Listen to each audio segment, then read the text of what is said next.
Good morning, my beautiful friends, and welcome back to another video. I hope you've been keeping so very well.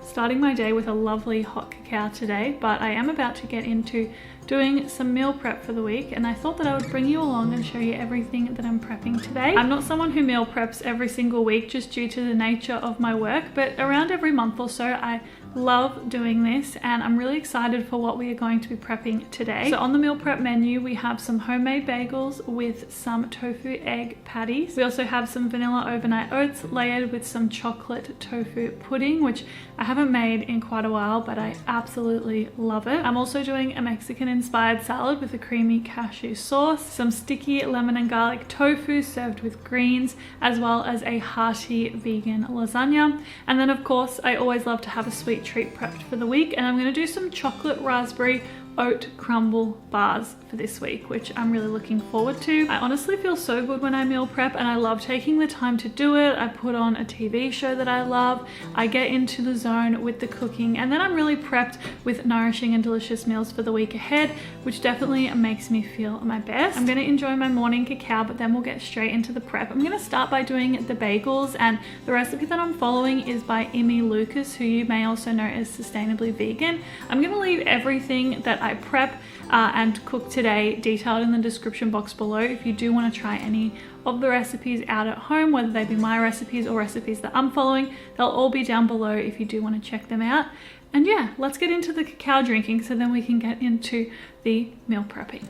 Okay, so first thing on the meal prep agenda today is making the bagel dough, and I start by adding some bread flour into a large mixing bowl and then also adding in a sprinkle of salt.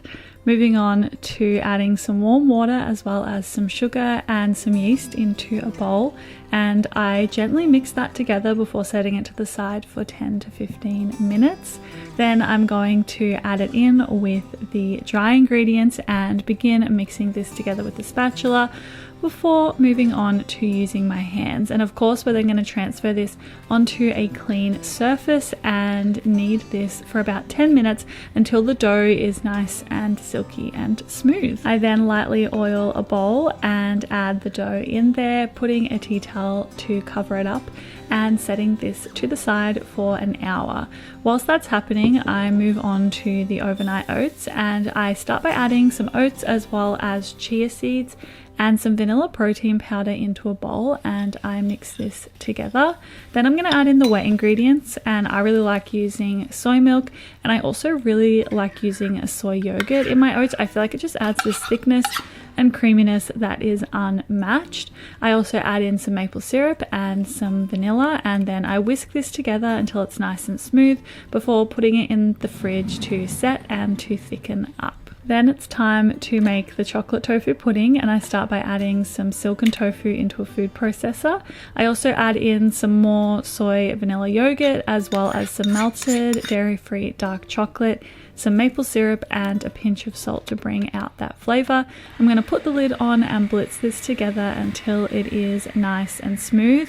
I love this tofu pudding so much. I always thought you would be able to really taste that tofu, but it's masked so well and has become such a favorite of mine. And I also put this in the fridge to set.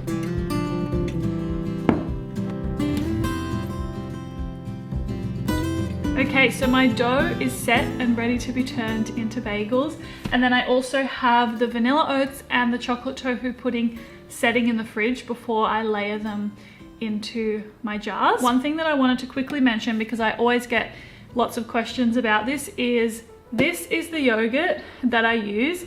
I love this yogurt honestly so much. I was never really a yogurt eater before I became vegan, and even once I became vegan I didn't absolutely love yogurt until I found this one. I think it tastes so good. It adds such a nice creaminess to so many things. So if you're in Australia, I'm not sure if you can get this anywhere else, but if you're in Australia, definitely check it out. I get it from both Woolies and Coles, and it's really good, and it comes in strawberry as well, which is also really good. Anyway, let's get into making these bagels. So next up, I am slicing this dough into 6 relatively even sized pieces, and then I'm rolling them all out into like these flat kind of ball disc shaped things, putting them onto a baking tray and covering with a tea towel and setting them to the side. Then it was time to assemble the overnight oats, and because I've set these in the fridge, they're going to be thick enough that they're not going to all mesh together, and they're going to layer quite well. And I love having layered overnight oat jars for breakfast, so I did a layer of the oats down the bottom, chocolate tofu in the middle, oats on the top, and then I had some strawberries and some hemp seeds to be able to serve with them on the day. Moving back to the bagels, and these have increased in size, which is exactly what we want to see. And then I just use my fingers to create a hole in them to create a bagel shape. I also had a pot of water on to boil, and then I boiled the bagels in there for a couple of minutes before then transferring them back to the baking tray. Onto the bagels, I did a little bit of soy milk and sprinkled on some sesame seeds before then transferring these and putting them into the oven to bake. And we have these gorgeous golden bagels that are actually so perfect. Now it's time to make the vegan eggs. So I'm adding into my Vitamix some silken tofu as well as some water. Then I'm also adding in some chickpea flour as well as some black salt. I'm adding in some veggie stock powder as well as some nutritional yeast, and then I'm also adding in some baking powder as well as some turmeric and blitzing this together until it is nice and smooth. The recipe that I followed is by Liz Mew, so I'll leave that link down below if you do want to check it out. These worked out really well. I'm honestly so ridiculously impressed by this recipe. I definitely recommend checking it out, and you can add the black salt to make it that more eggy flavor, or you can leave it out and just add normal salt, which is something that I really like about this recipe as well. Okay, so my breakfasts are prepped. I've got my gorgeous bagels back there, which are looking really good, and then I also just fried up my vegan egg patties, which are looking really good. I followed a recipe by Liz Mew, so I will leave that linked down below if you do want to check it out. It's on a base of silken tofu and chickpea flour, and you definitely can assemble the bagels now as you're prepping, but personally I'm going to keep the ingredients separate and then just prep them on the day. Most likely I'm thinking I'm going to end up having these with one of the egg patties as well as some cashew cheese and some spinach, keeping it nice and simple but then still having lots of delicious flavor. And then I also have 4 serves of these overnight oats ready to go in the fridge, which we are going to absolutely love. And something else that I love are these meal prep jars. They're by So Light and they're very kindly sponsored this video. I am obsessed with these jars. They are literally so good, and in my opinion are like the perfect meal prep jar. So there's a little compartment at the top, which I love, that has a little foldable spoon in there, which is so good because you can literally just grab this as you're running out the door and you've still got your cutlery to have your breakfast as well. But then, as you may have seen as well when I was making it, the lid comes off, and then inside here we have this little compartment that has strawberries and hemp seeds in it, because you can keep things separate so that they stay nice and fresh. If you want to have like muesli or any nuts or anything like that, they work really well in there as well, and that way you can have them on top. You have your layer down here, and when you're ready to eat you can just take this out and put it in with the oats. I've honestly been loving these jars by So Light. I feel like I've been looking for the perfect kind of meal prep jar for a while, and I love these so much. They also have these ones which I am going to prep my Mexican inspired salad in as well, which are bigger, so they're good for that kind of thing. And as well as that, they have the similar compartment situation where you have this that you can put your sauce in or anything that you want to stay nice and crispy. You have 2 different compartments, and they sit beautifully on top of there. You'll see how I use this when I do get to making the salads today. But yeah, I absolutely love these. They are all leak proof and reusable, and honestly have great functionality for many types of meal prep items. I'll leave them linked down below if you do want to check them out. Okay, so I'm moving on to making this salad, and the first thing I do is pour boiling water over some cashews and set them to the side to soften. I'm going to come back to those later, but for now I am slicing up some fresh tomato as well as some fresh cucumber. I just like dicing these into small pieces, but however you would like to slice them is obviously perfectly fine. I just love cucumber and tomato together so much, and making this like fresh cucumber and tomato salad is something that I enjoy having with many different cuisines and just on many different meals that I enjoy. I add some olive oil and some salt to these in a bowl and toss together well before setting it to the side. Then into my frying pan, I add some olive oil as well as some black beans and some corn kernels, some smoked paprika, some cumin, some salt and some pepper. And then I begin frying this up just on a medium to high heat until they become lightly crispy. I'm also then prepping some cos lettuce, which I just roughly chop up, and then I set this to the side as well. Now it's time to make our sauce. I'm adding those cashews that I had drained and rinsed, as well as some veggie stock powder, paprika, cumin, nutritional yeast, as well as a little bit of sriracha, and then also adding in some lemon juice as well as some water. And I'm going to put the lid on and blend this together until this sauce becomes nice and smooth. I would just leave it to go for like 5 minutes so you do get that smoothness to this, and then it is time to assemble our salad jars. So into the bottom of the jars I put the black beans and the corn, then I load these up with the cos lettuce as well as the cucumber and tomato salad. I also decided to add some pickled onions on here for an extra kick of flavor and crunch. And then into these little containers I'm adding the cashew creamy sauce that I had made. I put the lid on these and then I can just pop them in the top of the jars so I can just pour them over the salad when I'm ready to eat, and it avoids soggy salad. Next up, I'm making this gorgeous sticky lemon and garlic tofu that I've been loving so much lately, and it's really easy to make as well. I tear the tofu into chunks, add them to a bowl, and then coat them in some corn flour, which is going to make this tofu really nice and crispy when we fry it up. When it comes to the veggies, I personally really love having broccoli and green beans with this, but it's one of those ones where you can really mix it up with the veggies that you have on hand. Try and go for ones that you normally enjoy in a stir fry and they will work super well. Then into a bowl I add some olive oil as well as soy sauce.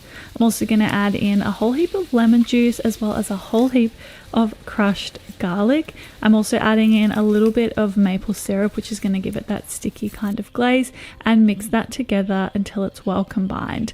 After frying up the tofu in oil for about 5 to 7 minutes, I'm then going to pour in that sauce, reduce the heat to medium, and begin cooking that tofu up, soaking up all of that delicious flavor. After a few minutes, I then add in those greens and beans, and I continue frying this up for about 5 further minutes until those greens are starting to soften, but they still have a light crisp to them. That's exactly what I love from this.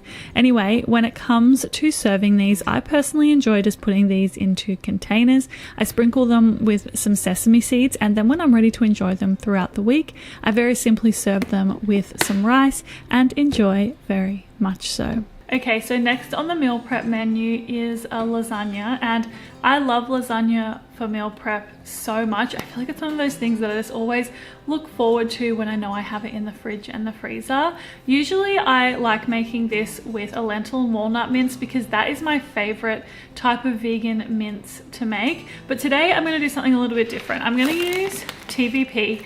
This is honestly mainly a treat for my boyfriend because I make lentil and walnut mince all the time and he prefers a TBP mince, and I haven't done one for him like this in quite a while. So I know that he's going to absolutely love it. I still do enjoy it. It's just not my preferred way to cook it, but it's still really delicious. And especially if you're someone who likes that texture of mince and you're looking for something higher in protein, this is seriously a great product. The first time I tried it, I was honestly creeped out by how kind of like meaty the texture is, which is probably why it's not my preferred type of mince. But yeah, it works really well. It soaks up a lot of flavor, and that is going to be the base of our mince in the lasagna today. I'm also going to do a creamy sauce and put some veggies through there as well for some extra goodness. So let's get into making it. So I'm adding some TVP into a large mixing bowl. Also adding in some vegan beef stock powder, smoked paprika, some dried oregano, as well as some dried chili powder. And then I'm covering that with boiling water, mixing it together gently and setting it to the side. Moving on to slicing up some brown onion. I am cutting this into pieces, and then I'm also going to do some garlic as well. So I am just finely dicing the garlic as well before moving over to the stove. So I add a drizzle of olive oil and then add in that brown onion and begin frying it up. Then after a few minutes, I add in the garlic, continue frying that, and then add in that TVP mixture, which has soaked up all of that flavor and rehydrated as well. I then add in some tinned tomatoes as well as some passata and some water. I'm adding in some veggie stock powder as well as some sugar, and I am putting that onto a low to medium heat to simmer away and soak up all of that delicious flavor. Whilst that's happening, I also finely sliced some zucchini. I really like adding some veggies into my lasagna, and then I'm making a creamy sauce to go in the lasagna as well. So I'm starting with some vegan butter and some flour, which I am going to whisk together once the butter has melted. Then I'm adding in some soy milk. I'm also going to add in nutritional yeast as well as some white miso paste, some salt and some pepper. And that white miso paste really adds a punch of flavor, which is why for me it is such an important ingredient in this sauce. When it comes to layering the lasagna, I very simply layer with some lasagna sheets, the TVP mixture, the creamy sauce, as well as the sliced zucchini, and I also like to add some spinach leaves in there as well for extra goodness. You can do this as a big lasagna like this, where you can just take the pieces out day by day as you would like to, or you could do it in little mini size lasagnas that are like a single serving size, which is something else that I also really enjoy doing when I'm meal prepping as well. So once this lasagna is all assembled, I'm going to pop it into the oven to bake, and when it comes out, we've got this gorgeous, creamy, dreamy lasagna, which I feel like lasagna is never the most attractive meal to look at, but my goodness, does it taste delicious. I actually ended up having a piece of this for lunch whilst I was meal prepping, and it was absolutely divine. So I definitely recommend giving this one a go. Okay, moving on to our sweet treat, and I'm starting with some rolled oats, plain flour, brown sugar, and some baking soda, which I put into a bowl, and I'm going to mix together until nice and well combined. Then I'm adding in some melted vegan butter as well as a pinch of salt, and I'm going to mix this together to form a crumble. You really want to get in there with your hands to make sure it's all nice and well mixed together. Then I'm going to transfer about 2/3 of this mixture into the bottom of a baking tin, and I'm going to press it down, combining it all together and putting it into the oven to bake. Then into a pot over the stove, I'm adding some frozen raspberries. I'm also going to add in some lemon juice as well as some vanilla extract and some sugar, and then I am going to mix this together and allow it to really melt down and create this beautiful raspberry mixture. You want to have it on a low to medium heat and give it the time to do so. Towards the end, I add in some corn flour and water that I'd mixed together to allow this to thicken up, and then I'm going to transfer it on top of that baked layer that we have just pulled out of the oven. On top of here, we're going to put the rest of that crumble that we had left in the bowl, as well as some chunks of dairy-free dark chocolate, and put this back into the oven to bake. Now you want to allow this to cool completely before you remove it from the tin, and then you want to begin slicing it up once again once it is nice and cool for the best result. We're left with these gorgeous little chunky slices, which I absolutely love and went down an absolute treat. Okay, those oat bars are absolutely delicious, and that also brings us to the end of my meal prep for the week. I'm so excited to have all of this delicious, nourishing food for the week ahead. As mentioned, everything will be down in the description box if you do want to try making anything at home. As always, let me know if you have any requests for any videos coming up, and thank you so much for being here, for watching and supporting me and my channel. I appreciate it and you so very much, and I look forward to seeing you next week in another video. Bye!